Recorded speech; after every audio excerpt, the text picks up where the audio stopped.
Hey folks, Phil here from AttackForge.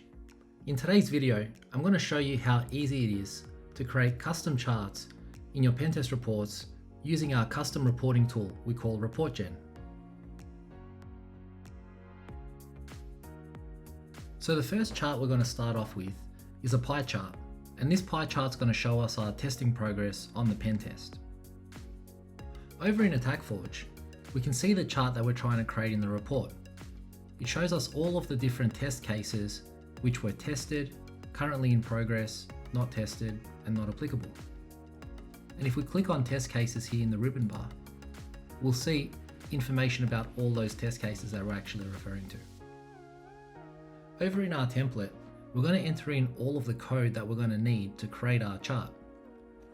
Now to get started quickly, if you head over to our support site, and in the reporting section, we have a page for charts. And if you click into that, you'll see here different examples for how to create pie charts. So you can start by copying one of these examples which are on our support site. So now we're going to go through the code to see how this chart gets created in our template. The first line is important because it tells the template that we're trying to create a chart. Inside the configuration for the chart, the first property is type, and that's been set to pie. And that's important if we want to create a pie chart. Next, we can set a name for the chart. Now the name has to be unique to ensure that we can create different charts within the template and it won't clash. After that, we're going to pass some options. The first option is giving this chart a title. So we're going to have a title or label above the pie showing test case progress. Now we want to give the chart some data. The first section is the names. Now this is what we're going to have for each section of the pie chart. So we're going to see information on completed test cases, in progress test cases, not tested test cases, and not applicable. The next part is the values. And this is where we're going to refer to the data that we want to include in the pie chart. So here we'll see the first one says total completed. Now how do we get that data? If you go over to our support site, and again in the reporting section and you click on template tags, you'll see all the different data points that you can access in your reports. And here at the top level, we have these tags total completed, which provides the total completed test cases on the project, total in progress, which also shows in progress, total not tested, and total not applicable. So using these data points, now back in our chart, we're going to refer to them inside the brackets with this percentage sign. And that's going to say, I want those data points to be mapped to completed, in progress, not tested, and not applicable. After that, we're going to give the chart some colors. So again, this is just a hex color that you can use any color that you'd like to represent your completed test cases. And the same for in progress, not tested, and not applicable. And at the bottom, we can set a width and a height to tell ReportGen how big we want this chart to be. The default size is 400 by 300, and we'll see what that looks like. So now that we've added all the code that we need within our template, let's use the AttackForge ReportGen tool to create a report and see what it looks like. We're going to start by selecting our template, then selecting some test data, and opening the report. So in our report, we're going to scroll down to the section where we've added the chart and see what it looks like. Okay, great. The pie chart's in there. It's got all of the data points and colors that we set in our configuration. Looks good.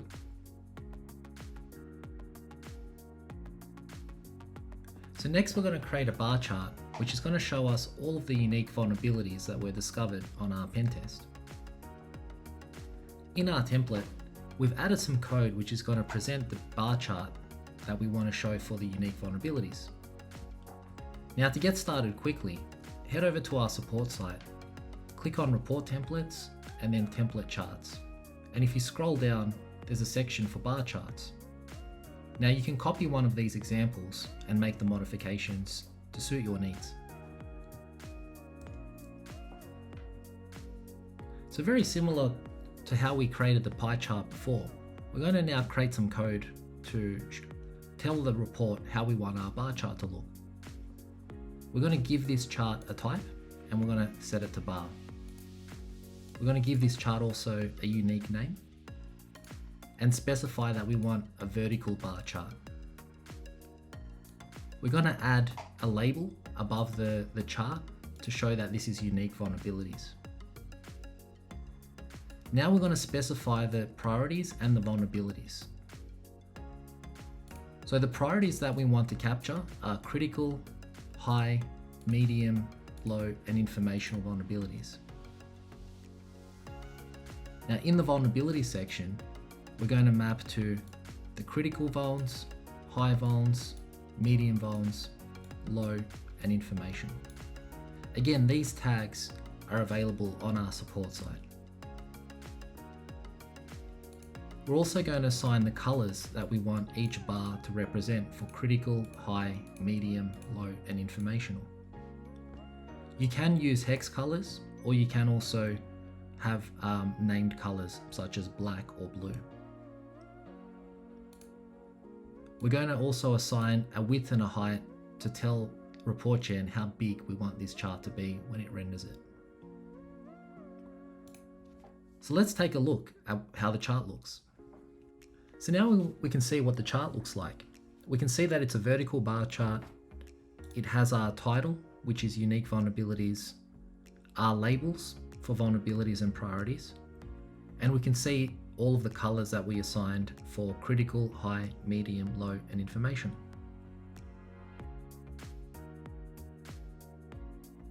So now we're going to create some horizontal bar charts, which is going to show us a breakdown of our internal infrastructure vulnerabilities and also our external infrastructure vulnerabilities. So over in AttackForge, we're now going to import some external and internal vulnerabilities from some of our scans. We're going to start by clicking on the quick actions and selecting import vulnerabilities. Now we're going to select Nessus and now select our Nessus scan file.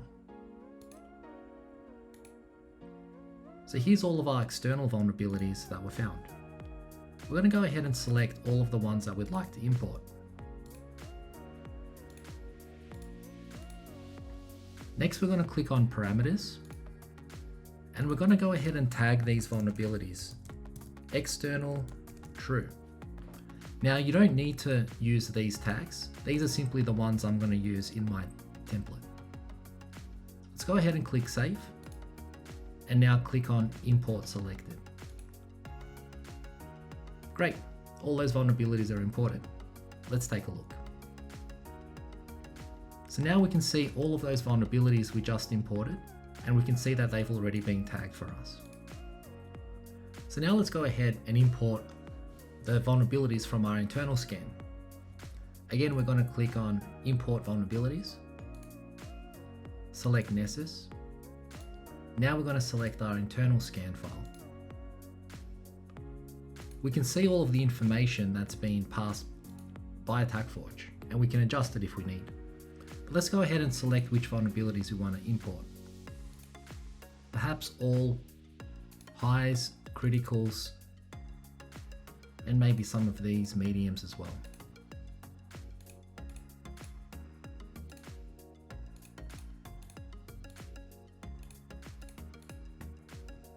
Now we're going to click on parameters, and in the custom tags, this time we're going to write internal true. Again, you don't have to use these particular tags. It's just a way to tell our template that these are the internal vulnerabilities. We're going to click on save, click on import selected, and see that all of that information is there. If we click on view, we'll now see that all of our internal vulnerabilities have also been imported. So now that all of our vulnerabilities have been imported, we're going to create some logic in our template so we can go and calculate all of our external and our internal vulnerabilities. And then we can use that data to put it in the charts. So in our template, we're going to create a text box on the first page. We're going to use this text box to add all of our logic that we're going to use and refer to within our template. We're going to start by declaring some variables. Now, for more information on what all of this actually means, you can refer to some of our other videos where we cover ReportGen functions.